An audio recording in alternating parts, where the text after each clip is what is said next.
अगर आपको ये पता करना हो कि कोई शख्स अपनी ज़िंदगी में आगे बढ़ सकता है, सक्सेसफुल बन सकता है या नहीं बन सकता है, तो इसे आप कैसे अंदाज़ा लगाते हो? आप इस सवाल को ज़रा गौर से सोचो, क्योंकि इस सवाल के ऊपर आज का पूरा ये सेशन है। अस्सलाम वालेकुम, मैं नज़ीर शेख वापस से इस सेशन में आया हूँ आपको ये बताने के लिए कि कम्युनिकेशन स्किल नबी करीम सल्लल्लाहु अलैहि वसल्लम की ज़िंदगी से हम कैसे सीखें। उसके ऊपर जो बेस्ड बुक है एंजॉय योर लाइफ, उसका आज मैं सेकंड हिस्सा, दूसरा हिस्सा बताना चाह रहा हूँ, जिसका नाम है इम्प्रूव योरसेल्फ। इम्प्रूव योरसेल्फ मतलब अपने आप को डेली बेसिस पे, मंथली बेसिस पे, ईयरली बेसिस पे इम्प्रूव करना।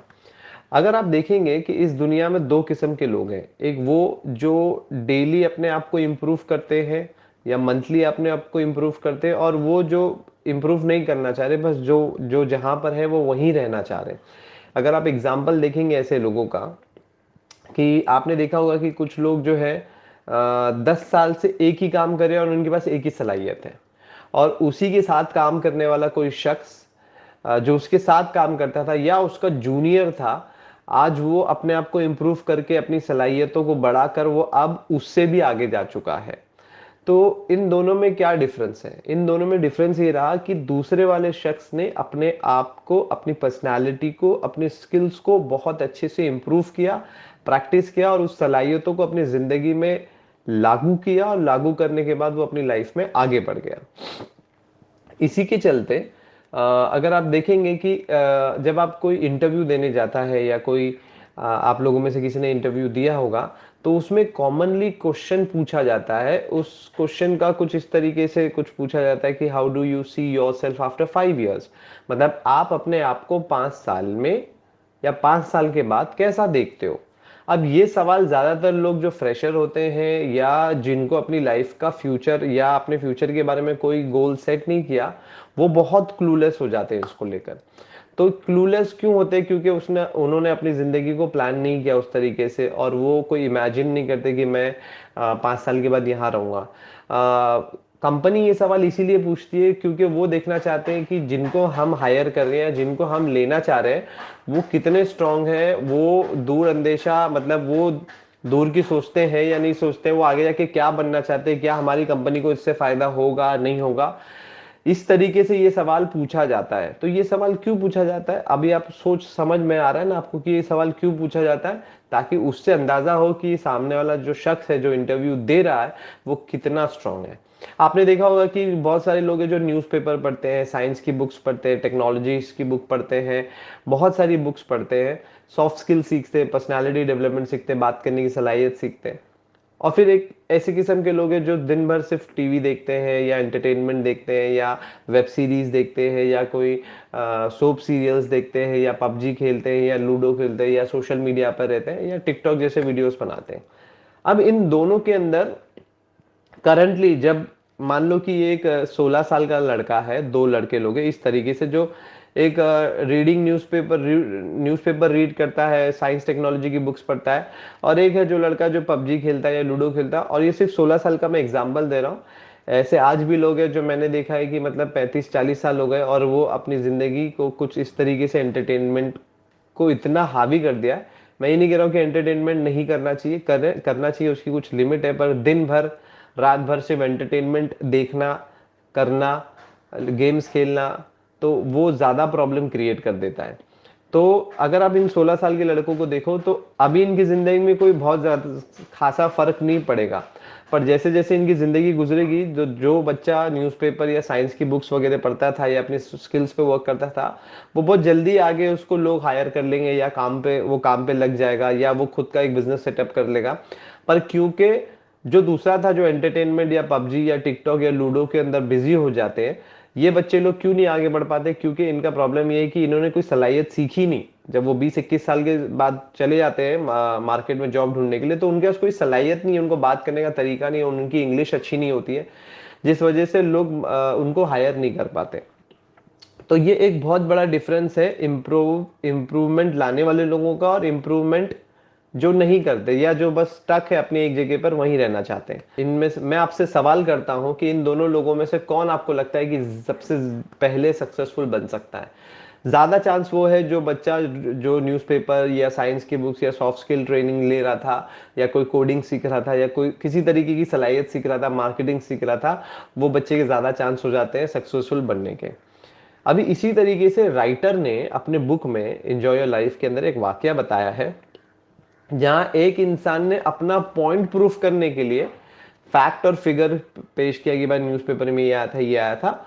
और एक इंसान ने, दूसरे इंसान ने मतलब उसने एक पिक्चर का डायलॉग मार दिया, जो एक इजिप्शियन मूवी वेब सीरीज के अंदर बहुत फेमस हो गया था, कि तुम मेहनत करो, अल्लाह तुम्हारे साथ मेहनत करेगा। तो उस आलिम ने उनको बताया कि ये कुरान की आयत नहीं है। और फिर आलिम ने सोचा कि इसको कैसे पता चला होगा ये, तो उन्होंने पता किया, तो उनको पता चला कि इजिप्शियन एक वेब सीरीज चलती थी, उसमें ये डायलॉग बहुत फेमस था। तो इस तरीके का अगर आप नोटिस भी किए होंगे कि बहुत सारे लोग हैं जो पिक्चर के डायलॉग या पिक्चर की चीजों को एकदम हाईलाइट कर देते हैं, और कुछ लोग होते हैं जो मतलब फैक्ट्स और फिगर्स पे बात करते हैं। तो ये इन दो लोगों का बहुत बड़ा डिफरेंस है। इसी अगर आप देखेंगे न्यूज़पेपर्स में, न्यूज़पेपर के अंदर न्यूज़ कम और एंटरटेनमेंट की न्यूज़ बहुत ज़्यादा आ जाती है, और इस तरीके का फाइट होता है कि एंटरटेनमेंट की न्यूज़ को बहुत ज़्यादा डाला जाता है, ताकि क्योंकि लोगों को वही सब चीज़ें देखने पसंद है, कि मतलब किसी एक्टर की ज़िंदगी में क्या हुआ, उसकी फिल्म एक्ट्रेस में क्या हुआ, किसका अफेयर चल रहा है, किसका नहीं चल रहा है। तो लोगों को इस सारी मसाले के अंदर काफ़ी इंटरेस्ट है, जो कि एक प्रोडक्टिव इंसान जो होता है वो इन सब चीज़ों से दूर रहते हुए अपने आप को, जो सलाहियत उसको ज़रूरी है, उसके ऊपर फोकस करता है। इसी बुक के अंदर एक छोटी सी स्टोरी है, स्टोरी ऑफ एक लड़के की, जो मैं आपको अभी बताने जा रहा हूँ। तो अब्दुल्ला नाम का एक लड़का होता है, जो कि अपने घर से निकलता है, ये सऊदी अरब की बात है, तो घर से निकलता है नमाज पढ़ने के लिए, जोहर का वक्त होता है। तो वो देखता है कि एक इंसान जो है वो अपने खजूर के झाड़ पर खजूर तोड़ रहा होता है। तो वो सोचता है कि चलो मैं उसको, अजान हो चुकी है तो मैं उसको मस्जिद में बुलाऊं नमाज पढ़ने के लिए। तो वो उसको आवाज देता है, वो भाई साहब की चलो अजान हो गई है, आप काम कर रहे हैं अभी तक, आपको समझ नहीं आ रहा है। तो वो ऊपर से जो शख्स होता है वो बोलता है कि ठीक है रुको मैं आता हूँ। और तो थोड़ी देर वो रुकता है, अब जो अब्दुल्ला नाम का बच्चा होता है वो रुकता है, पर वो देखता है कि वो नहीं आता है, तो वो उसको वापस चिल्ला के बोलता है, तुमको समझ नहीं आ रहा है क्या, बेवकूफ गधे हो क्या तुम, कि तुमको अजान की बात सुना, अजान हो चुकी है और तुम आ नहीं रहे हो।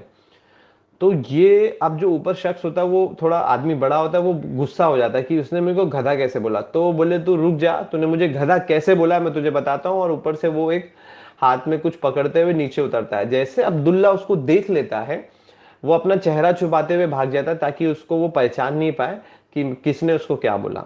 और इस तरीके से अब्दुल्ला वहां से भाग जाता है।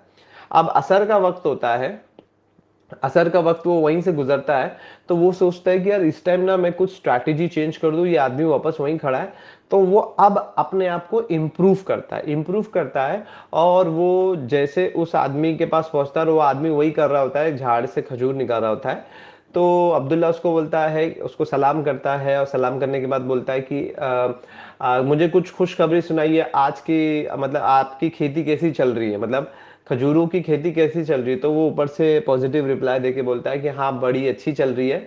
बोले आप तो बहुत मेहनती लग रहे हो, आप बहुत मेहनत का काम कर रहे हो। मुझे लगता है कि शायद आप अपने काम में मसरूफ हो गए, इसीलिए आपने असर की अजान नहीं सुनी।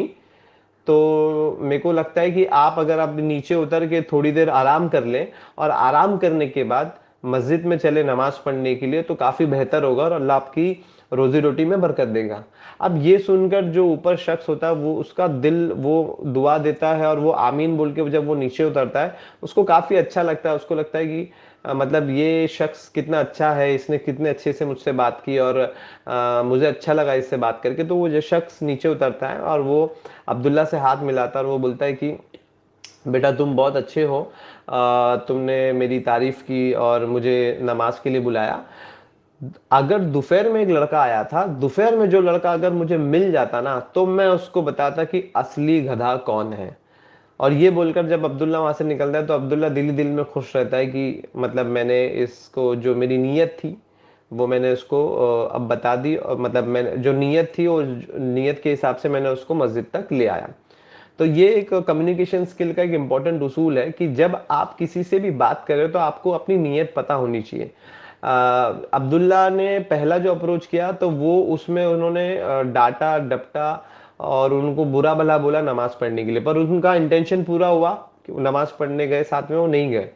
दूसरे वक्त में उन्होंने अपना अप्रोच बदला और उन्होंने क्या किया, अपने आप को थोड़ा अप्रोच बदल के उनको अच्छा बोला और उनके साथ नमाज पढ़ने के लिए वो रेडी हो गए।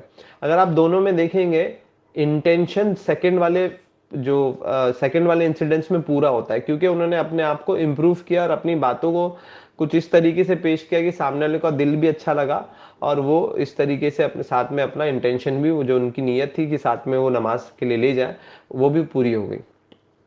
इस पूरे इंसिडेंट से मैं ये आपको बताना चाहता हूँ कि जब भी आप किसी से बात करें तो आप पहले इंटेंशन, अपनी नीयत को साफ कर ले कि आप करना क्या चाहते हो, या आप उसको हकारना चाहते हो, आप उसको डांटना चाहते हो, डपटना चाहते हो, या आप चाहते हो हकीकत में वो काम करे जो आप चाहते हो, जिस नीयत से आप उसको वो चीज़ बोलना चाह रहे हो। इसी के बुक के अंदर राइटर ने एक एंड में हमेशा एक थॉट लिखा, और वो थॉट कुछ इस तरीके से कि your skills of dealing with others determines how they deal with you.